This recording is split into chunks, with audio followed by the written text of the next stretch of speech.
Viewers, আশা করি সবাই ভালো আছেন। আলহামদুলিল্লাহ আমিও ভালো আছি। আজকে আমি শেয়ার করব শিরা রেসিপি।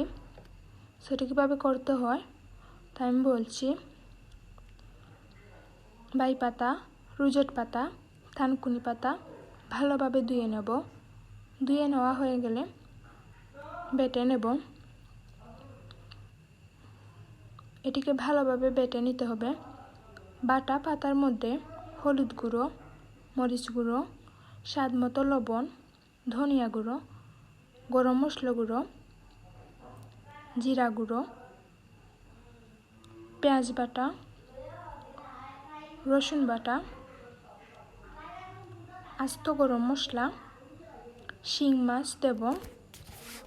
তারপর পরিমাণ মতো পানি দেব। পানি দিয়ে ভালো করে জাল করে নেব। অন্য আরেকটি হাঁড়িতে তেল দেব। তেল গরম হয়ে গেলে রসুন কুচি দেব। রসুন লাল করে ভেজে নেব। এটিকে ভালোভাবে ভেজে নিতে হবে। ভেজে নেওয়া হয়ে গেলে জাল করা শিরা ঢেলে দেব। হয়ে গেল শিং মাছের শিরা। সেটি আপনাদের কাছে কেমন লাগছে তাই অবশ্যই কমেন্টে জানিয়ে যাবেন। আল্লাহ হাফিজ।